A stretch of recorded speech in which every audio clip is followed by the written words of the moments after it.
Because as of May 4th, he's not an employee anymore. So do our bylaws allow a non-employee to be a trustee of the pension? I'm not saying Well, our pension is at RBC. Yes. yes. Make a phone call. If we have to do it, do it. If not, Yeah, just so why don't we defer this? We have till next month anyway, because the board meeting's May 3rd. So we have till May 4th before Marshall's CEO. If it's allowed, we can just defer it and a non-employee can remain Well, I'm trustee. not an employee. Excuse me? I'm a trustee, I'm not an employee. Yeah, but you're a board director. But I'm saying, Dave, Yes, no, I I mean, understand. we can make him ex officio, we could create a position, I suppose, if I it did- saves $175, we just didn't know what the bylaw says in the pension plan. We'll look into that. All right, we had first and second, are we comfortable tabling this until next I'll month? move we table resolution until. And I'm not even gonna put council on, I'm in a position to make a comment, because you probably have to research it as well. Yeah, I would need to look at the Okay. bylaws on it. So we will table it, and we still can take action on May 3rd and be safe if we need to. Sure. Are we comfortable with that? Okay. So we'll move this till May 3rd. Board meeting. Authorized signers, which would be page 29 of our packet. Resolution number 04.04.2024.03 for authorized signers. Whereas the following individuals were recommended to be authorized signers for all accounts at Watertown Savings Bank effective May 3rd, 2024. Robert E. Elliott Jr., David J. Converse, Frank Marshall Weir, J. M. Madison, and therefore be it resolved, the Board of Directors authorized signers to set forth in this resolution. We have a motion to accept this. So moved. Dave? Second. Ken? Quick question, is the only change Marshall's name in the list of signers? I believe so. Jay moved Yeah. up. Jay moved up. No, Marshall was on. I was on. He was on before, so Jay moved into Marshall's position and Dave Zembiak has been removed. So kind of a little flip flop. We have first, second, any other questions? All in favor, aye? Aye. Any opposed? That resolution carries. Adjournment, motion to adjourn, please. So moved. Paul, Second. Christine? I've been heard. Yeah, I heard you before, but Like a I'm getting wall of like something silence you gotta like get four through. simultaneous. It's funny when I can hear, and I don't even wear hearing aids. It's just that seat is apparently in the tone of silence. What? I said that seat's in the tone of silence. All in favor, aye. Aye. Okay, any opposed? The motion carries. We're adjourned. We move to our next meeting. Just as an FYI, there was a discussion at 9 p.m. It's not like a exact time certain, but we're supposed to have a call to get an update, which would have to be done in executive session. So we may take care, Greg. We may get through this and possibly even the next meeting. Not likely, but around 9 a.m. we may have to interrupt the process. We are calling to order Jefferson County Industrial Development Agency April 4th, 2024 meeting. This is the revised package that we'll be working off of. Privilege of the floor, if any. Okay. Minutes are on page 3. If received and reviewed, I would ask for a motion to accept them as presented. So moved. Second. There was Lisa and then Bill. Okay. Any modifications, discussion? All in favor, aye? Aye. Any opposed? The minutes carry. Page 7, Paul, is the treasurer's report. Okay. I have a couple questions that I didn't review this as in Lyle. It was after hours yesterday. Miscellaneous income and the revenues, 25,000. This month, 20,705. That was the main change in the revenue. Revenues were up by $25,705 under miscellaneous income. Can't remember what it is right now. Okay. And then I had a question about, I planned my vacation, so I missed the accounting presentation last month. Do we have to do the 2 extra review of the federal grants like we did this year in our next audit? Will we have to include the audit of the federal grant funds Yes, we again? will. Okay. Yeah. Will that be every year until the grant goes? Well, in any year in which we receive over 750,000, and then when it's all gone, it's When they pay out. Okay, yeah. Okay, that was just a question I had. I've done this in the My past. apologies, I didn't have a chance to talk to. Now, the grant funds expire at the end of this year. And if there's any money left over, supposedly it goes back to the county. I don't know if that can be extended or not, but that would have an impact on the single audit going forward if we don't have the money, of course. I apologize, I didn't have a chance to get a hold of Lyle before today's meeting. No problem. The balance sheet looks in order with the expenses and the revenues. Takes us to the loans, the micro loans, changes in that Colleen's Cherry Tree Inn has gone to collection, which wasn't. And It will be going, we've had some promises that I don't think he's delivered on, so. and then the Taste of Design has received a final notice, they're 3 months in arrears. Yeah. And those two were about $32,000 in arrears between the two things that have gone collection. We may discuss Taste of Design further. In executive, Your season is starting, so okay. it might turn things around. Historically, they've been slow. Okay, and that would be it. Other than that, everything is in line with expectations. And I would request a motion to approve the treasurer's report. We have a motion, or was that a motion? I will make the Okay, motion. Second. Paul, John. Any other questions, discussion? All in favor, aye? Aye. Any opposed? We'll move forward.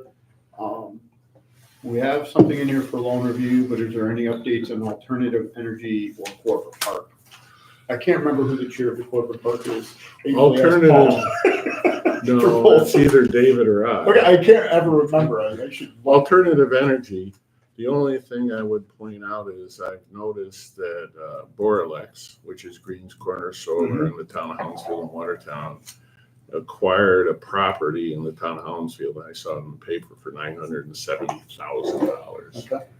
at the southerly of Slater Road. So the question becomes obviously they have plans to move forward, and we haven't. There's been no negotiations for tax abatement, so.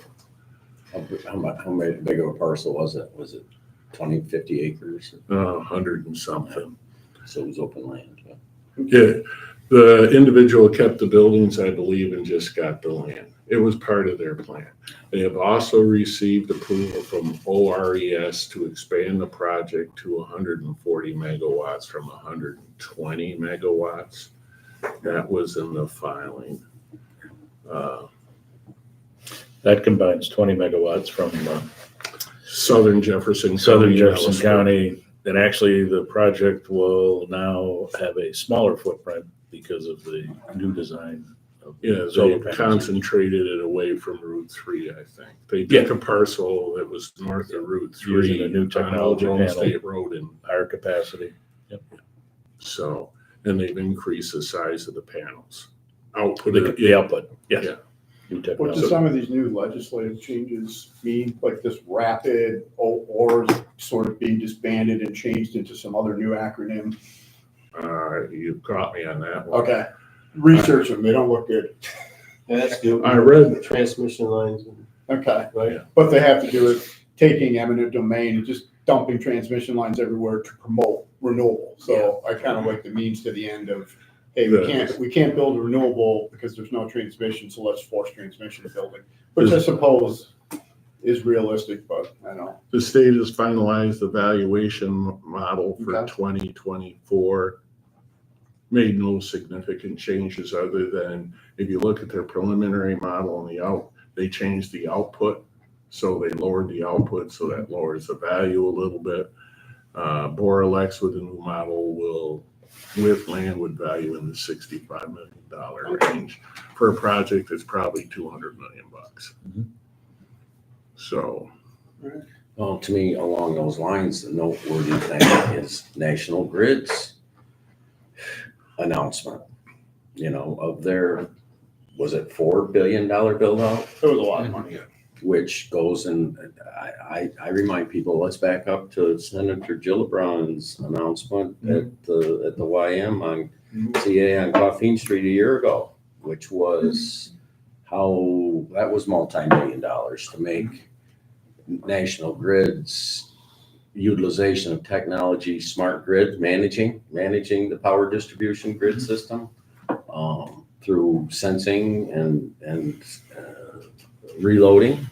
So with that in place, and now this $4 billion, has everyone noticed the truck convoys coming through this county in the last 2 weeks?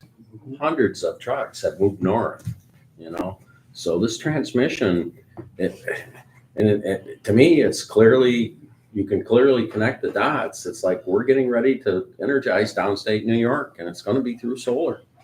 A lot of it. Yeah.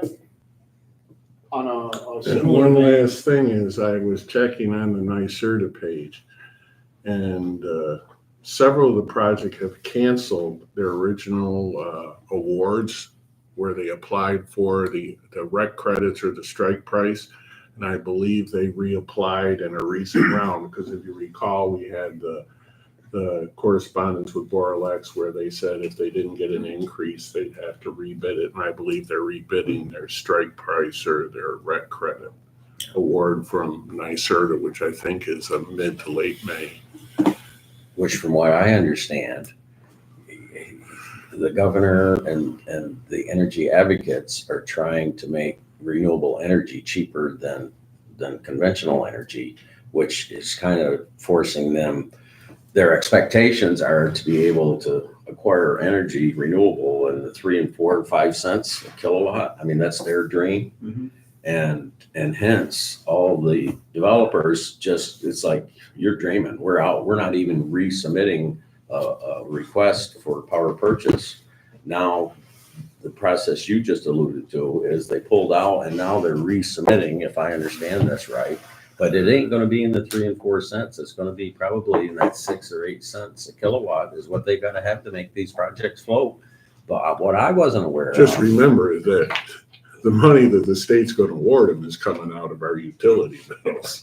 So, I mean, it's not like they're making it Oh, I cheaper. thought leprechauns and unicorns distributed So, that. but whatever. And that's if I understand the little bit I found online to read about it, is they're rebidding some of these. I think Tracy rebid maybe, and I think Well, the offshore is also following the same. I mean, the New York State just put out a report, I think it was yesterday, the day before. It's like either 2 or 2.5 times their initial estimate. So like that's offshore wind, which there was a great emphasis to keep the terrestrial stuff away from, population. And unfortunately, that's where you need energy, is where population is, which is where transmission comes in. But guess what? We're unpopulated and don't have transmittable power. So like we're going to have all the transmission lines back to. plus our effective tax rates are lower than other areas of the state. But if you look at those 3 main corridors that National Grid is working on with that $4 billion, they're more or less following the existing corridors and just doubling capacity through those corridors. Looks like It's just anyway. a rebuild. I mean, building infrastructure is a good thing. Just there's always that's the motive for this action. One discovery that's come to my attention is a lot of these community solar projects that have power purchase agreements in that 8 cents range, maybe they're almost getting a subsidy on. They're almost getting another 8 cents and credits from NYSERDA. So their actual revenue stream is giving them a pay price of well above 20 cents a kilowatt. Just one of our grant recipients, John Northrup, his project is to purchase livestock handling equipment for sheep. And that, the purpose of that is so that he can move his flocks around more readily to solar projects. He said he's already doing this, and he said the demand for him to have flocks to go to these solar projects, he can't currently keep up with it. I did ask him if he'd ever be interested in coming in and meeting with the Alternative Energy Committee to talk a little bit more about what he's doing and just to learn more from him on how that whole process is working. He'd be more than happy to come in. Well, I thought it was very interesting to see this because we hear about it, and you know, I will admit I'm a little bit skeptical, but here's an example of somebody who is growing his operation, and he does sell the lambs off and so on, and there's demand for it. I saw, is it Waddingham Road, Dave, that has a project in Lorraine? Yeah. They had sheep in there. I don't know. You expect to see these projects mowed and stuff. It just looks like a pasture now with stuff growing it's going to grow through the fence. I think there's got to be, that's one way to do it, but I think there's got to be other things. So Yeah, a nice one to look at is if you drive down Floral Drive. I just went down there yesterday, and you go to the Chameau project, they have trees this tall for screening, and they put nice trees in Floral Drive. That project looks, Those To are be fixed well panels. Fixed panels are oscillating. I think they're I think they're oscillating. oscillating on that project. Chameau is fixed, I believe. But the difference in the companies and how they did the screening to make it fit in better, the one on Floral Drive looks as nice as you could make one, I guess I should say. They're trying to screen it properly. Yeah, but that could be a demand of the planning boards or whatnot too. Yeah. So who knows how that evolved? Maybe it was one of their. Well, it demands, was, saying, we Chameau want was the 12 first foot project in trees. the county, so I think everyone learned from that. We learned from it, that's right. It's kind of written into zoning. I'm going through that process now in the town of Henderson, and screening is a big deal. And berms. Sure. And if you have no rules, you do the bare minimum. I mean, that's nature. But your zoning rules have to do that. Last month I reported one of the things that Henderson is doing is we're creating what's called a solar development zone. So we're actually creating areas in the community we want solar to be developed versus a developer coming in and say, I want to build there. We're choosing the X on the ground. Yeah. And our qualifications are now knowing we're the strong in FFA for the female gender. We are actually removing all prime and statewide significant soils. They're not developable, period. You can't build on them. You can't build in the corridor overlay. So we've taken out all lakefront. We've taken out all of the AR40 class 1, class 2 soils, and we're taking into account what's it called? The next one, the one that you throw till in, the class 3. There's a name for it. I can't remember what it's called. Good if drained. Something if drained. Something if drained. So that one, we're actually saying you can't disturb more than 30% of the surface area of that, so you can build on those areas. So they're actually taking an agrarian approach to say, we want to develop it, we want to promote it, but we also recognize farms are way more important as a resource in our community. And we want to have coexistence. So it's unique, but see where it goes. Early on, we had a discussion, and I think Greg brought up that we should be identifying, doing the same thing countywide, and I think there were maps proposed where the logical locations based upon distribution of the power would work, and just. There's no reason why you can't have all of that. Yeah. There's no reason. But by that time, you had all these solar companies come in and tied up the land. We had a discussion about looking at where existing access to transmission lines were, and we actually have a solar developer on our panel. And he's like, where transmission lines are now, they won't be for 20 years from now. So let's look at, where a desirable place to build. It's either flash, not a wetland, or it's not an existing farm. So we're taking other attributes that shouldn't change over time. And you can always, back to rapid, you can always build a transmission line or bury lines and deal with it there. So It sounds like this should be one of the topics at the Tug Hill Commission this year. you know, you've got all the right people in the room, and I don't know, maybe they are talking about something like this, but if there's. Well, I was just going to remind the board that the Tug Hill Commission does have a technical paper that we were involved in producing. This was several years ago now, and they've done at least one or two updates to it that does take a look at exactly what you just said. Where are the transmission corridors? Where are those soils? It's not as specific as what you're doing in Henderson, Rob, but it does help identify where are those best areas for solar development and where are the bad areas for solar development. So that exists, and if you want, I can resend a link to that report so that you have it. I've sent it in the past, but it's been a while. So It's cool. We're catching up to the developers now. You knew this. They I'm downpour with the state, push. I don't look at it Finally, that way. I I look at it from zoning. You need to make things Yeah. compatible. So like you have a zoning district, you can't have like an X and a Y that are like oil and water. They have to be compatible. That's Sure. what comprehensive plans and planning are about, is compatible resources. The problem becomes is I think we probably come close to maxing out on the community solars, which are 5 megawatts or less. Okay, the minute they go above that, your zoning doesn't mean a damn thing to the state of New York. No, you get back into the ores and all that other type So- of stuff. You know, for the smaller projects, what do we have? 15 of them now throughout the state? A bunch throughout the state. The other throughout thing the we're doing county. too, Yeah. Paul, is we're actually making, so what we in Henderson call large scale solar, we're making the maximum lot size 5 acres. So it'll never hit that 5 megawatt threshold, never. So we're actually purposely developing solar community, no Ballard batteries. We're promoting ground mounted on farms or buildings that can be up to 200 kW or 300 kW, take up a half. So we're trying to promote on-site production on farms as a compatible permitted accessory use. And then what I'll say, community solar, 5 acre parcels, which are, tolerable, manageable. I think you dump about 2.5 megawatts on something like that. I forget what the conversion is. It's a decent sized project though. Really, and you're ruling out right from the get-go, no battery capacity? 0. Why is that? It's not voted on by the town board, but don't want it. I don't know, we can ask somebody from Shimo what they think about that. Well, but that's, that, don't throw the baby out with the bathwater, that scenario. You can apply for a special use permit. So all of these projects, and again, it's back to zoning. Yeah.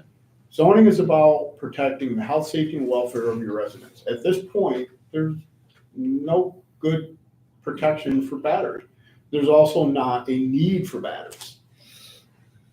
So you can apply for what's called a use variance. Very hard to get, not impossible. So there are mechanisms to apply for things if you have a need. But at this point, that's what's written in there. It's just a committee working together. The town board hasn't voted on anything. They may say the same thing you are. You're crazy. You can't not permit something everywhere. I think the future in battery storage are not going to be specific to solar farms. They're going to be Exactly. battery parks where the power either comes from solar or off the lines where they store it in large. Quite honestly, One of our I look- committee members is a large farm owner who spends a lot of time in Florida. He said in Florida, they have mobile battery storage. So they drive around with tractor trailers. They grab juice from the farm and then they go deliver it somewhere. He said that's also not great for the highways because they've had some problems in Miami with those, but they have mobile battery storage, which puts the power to where it's needed. There's You know, batteries. use a community like town of Orleans. How much energy do they really need? Why do you have batteries?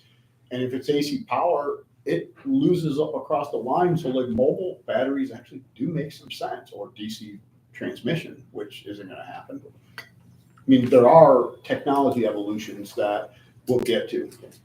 Yeah, but coming back to that transporting batteries that you run. I don't think it's a great to thing. run the numbers on that, and it's like, you got $200 Yeah. worth of billable power in a battery. Yeah. And it's $100 to move it. Yeah. I read an article this morning that tragedy in Baltimore Harbor, there are 764 tons of hazardous waste on that ship, which include lithium batteries that were going to disposal. Why they were on a boat and why they were being shipped somewhere else is beyond me, but apparently that's how they get them out of America. So they're now in Baltimore Harbor. But those were inbound, right? No, they were outbound. It was going, it Okay. was leaving, it was leaving. So it's leaving the US, apparently it's a recycling area. And that was my report on solar. So anyway, There is, NYSERDA has changed their mind on the ferry project too. Yeah, yep, based on the lack of infrastructure, that has recently been pulled up. Yes, and it's a landfill to begin with. How do you build on a landfill? Well, they were, In this they weren't particular building the case, They weren't- landfill. None of that footprint was. No, because the landfill is still owned by International Paper. Yep. Yeah, that, the footprint of the landfill. And the likelihood of possibly puncturing that membrane was talked about, but in this particular case with the variant, they pulled up all the transmission out of the mill and then to the main line, which was a little bit bewildering. I'm sure they had their good reasons for it, but that did alter the scope of the project in the future. Big time. Yeah. But coming back to the white paper from Tug Hill, which really assessed meeting New York's wishes for renewable energy, 70% by 2030, 35, I think. To me, here's a pivotal point. We can meet all those goals. It's going to require 34,000 acres of solar panels with current we'll technology. just keep nuclear running. Yeah. I mean, you have to do this in a non-renewable fashion. It's so biased towards renewable. We're shutting down nuclear plants in New York State, which are carbon free. Are not So developing. we're having a stupid argument because it's biased towards one solution. That's the issue with the state, is they say one thing, but they don't care about the health, safety, and welfare of the people because they want to go seize land and do this and do that. I mean, hate to sound like some, crazy patriot tinfoil hat person, but it's disgusting. I mean, there are technologies that are proven to be carbon free and that they're not entered into the discussion. My walkaway point is, worst case scenario, New York State gets their wishes and they get those all from solar, Mhm. requires 34,000 Yeah. acres. There's over 50 counties in New York State. So if every county were to devote 1,000 acres, Yeah. it'd completely meet the renewal. So We may end up having a farmer revolt You'll never like know they they're had in there. Europe if they all of a sudden Yeah. start taking farmland and put transit. I tell you, I don't know who recalls, but in town of Henderson, we were talking about windmills and what incensed the farming community the most in the town of Henderson and Ellisburg with the transmission lines. Had nothing to do about seeing a windmill turning off. It was, they didn't want transmission lines in their fields and taking away cropland or their big pieces of equipment couldn't navigate. The transmission lines are going to probably incense, again, the farming community, because guess where they're going to build transmission lines? Not down my street, not through the levees. not through a residential area. They're going to build it through, Easy overlay. unpopulated areas that may be just marginal land at best anyway. And then they sell rights to Spectrum to put cables on. There you go. Spectrum puts them down right at equipment level. Let's all remove our tinfoil hats now and get back to reality. Corporate Park, anything else to update on that? Okay, I think we're good there. So thanks for bringing that up. Yeah, sorry. Yeah. I didn't have my hat on Good today. caffeinated day. Dave Converse, loan review, you wanna walk us through, Sure, and we got a resolution. and I will mess this name up, I'm sure. Druin? Druin. Derwin, isn't it How do you Derwin? Druin? Druin. Robin? No, it's French, he says. Drini. Druin. Drini, yeah, something like that. Anyway. Very nice guy. Call him Joey. Great guy, Joey, great guy. Joey. Joey. Joey, what's Is he Quebec? They're a distribution Yeah. center. Basically, they've requested a micro loan of $40,000. Staff has recommended 40,000 at a rate of 6% for 5 years. The projection is for 2 jobs over 3 years. Basically, what they do is they make fertilizer for growing cannabis, Amongst other things, but amongst yes. other things. And But that's, Joe's. so what they've got a place in the corporate park. They've rented from Mr. Marja. They want to expand their sales. What they're looking to do is use this money to go to different events and promote their sales. Kind of a unique thing. It seems like we got a pretty good product. John, did you find anything more about their product, or? I know you were gonna. I took some QR pictures. I did have some discussions. And I guess the short of it is that it's hard to believe that their product is anything really unique. Their development period, very short to develop anything that's outstanding. All that said, it appears to be it's a product that really is marketed toward home growers. These kits. Probably the best thing that they've done is put together these kits and market them as such. The other point, just to keep in mind, is that people in the cannabis business today still recognize that corporate America in the U.S. has not really embraced cannabis as a product, and they have a tendency to shy away from anything related. And one of the comments really was related to the name they've come up with and their logo. It is suggestive, and we just need to keep in mind that I think these two kids are doing a great job.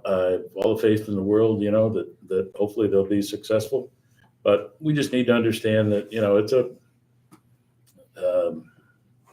it's a bit of a risk.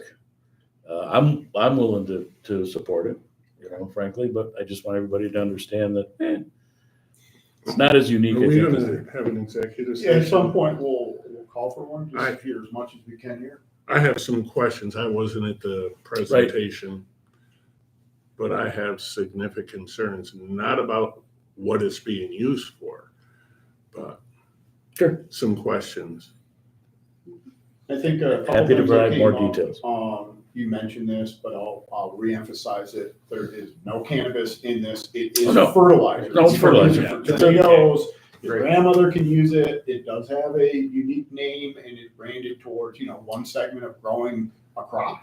And it is a legal crop in New York State. It's not legal in other states. We ask questions. Can you transport it across state lines? I mean, it's not regulated because it is a fertilizer. So it's regulated as a fertilizer.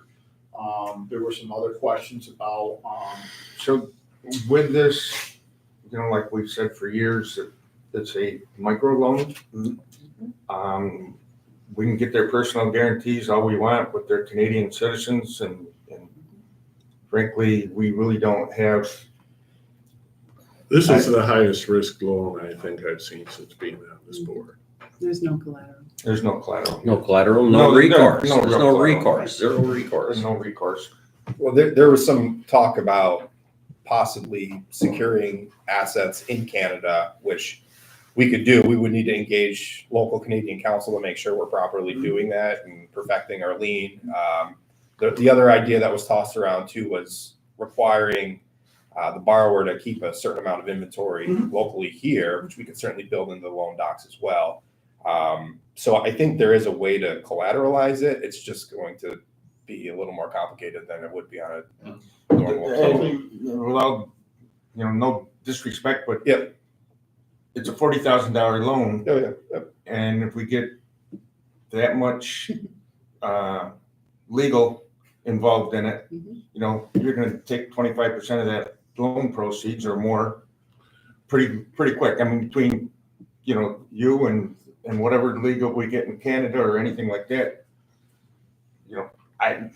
Well, The other thing that troubles me is it appears this isn't for building a business. It's not, this 40,000 is, they want to go to their immediate needs is they're going to develop their materials they need to go to the trade shows and procure contracts. All right. So we're not investing in plant equipment, materials, inventory, none of that. This is promotional materials that they're going to and there's going to be no product until they sell. Paul had a suggestion. I'll let you say it out loud because it doesn't need to be done in executive. You sure? Yeah, it's nothing in executive session. I would if we're gonna do this loan, why not do it in phases? When they start getting orders, we'll give them more for more promotion. They actually have 4 phases in here, and it's possible to do like half, see if their trade show pans out, and if it doesn't, then they're not in the hole, we're not in the hole. It's a You know, possibility. We have 2 loans. If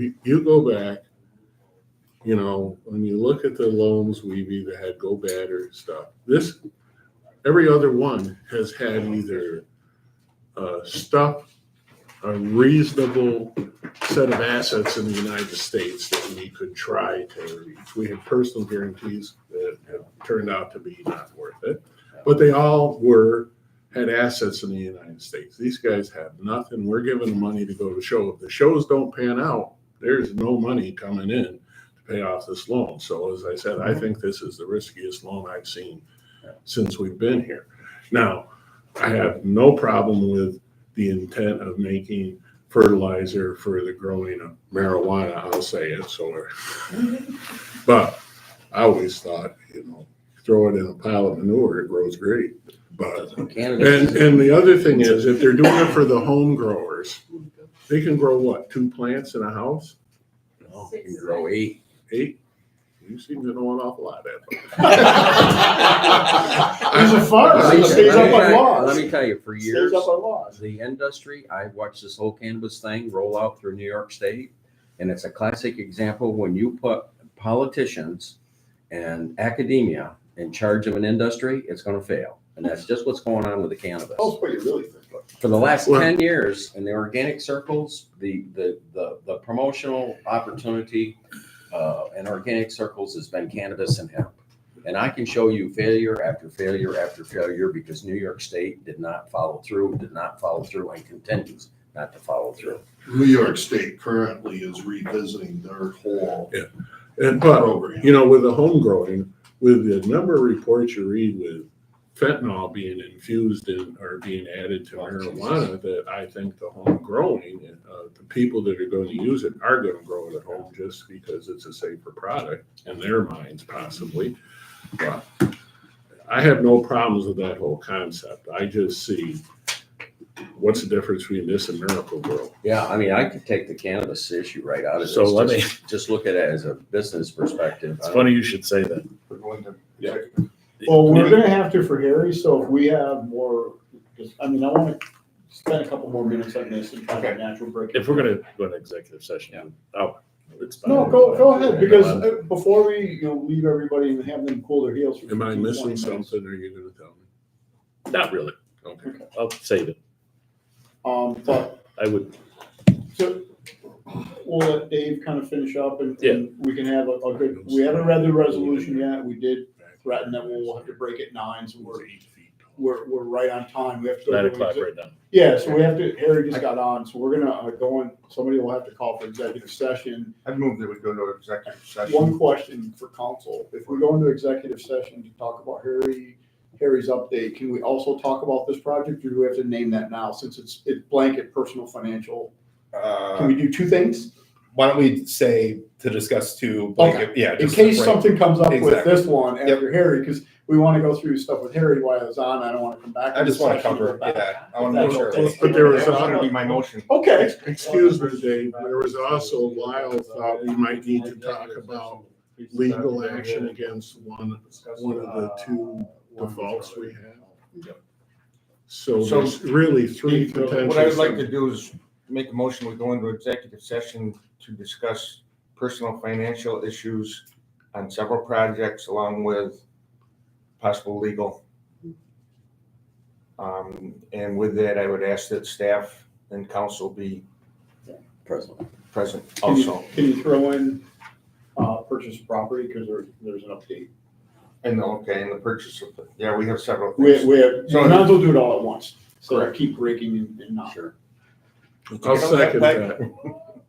So we've got personal financial data of at least 2 projects, Possible legal. Combo and, possible legal, and then the potential purchase of real property. And I will second So we that. have first and a second, all in favor, and staff and council can stay. All in favor, aye? Aye. Recording stopped. I'm gonna visit the little boys really quickly. You know what, Harry, can you hear us okay? I just brought up the real-time dashboard, It's not- and right now, today's demand is 18,000 megawatts, or close to 18,000 megawatts. So when you Gary, can start you hear us? looking at 70% of that, it's gonna be a lot more than 35,000 acres. And unless they consider hydro renewable. which is all kinds of opportunity all around us for that.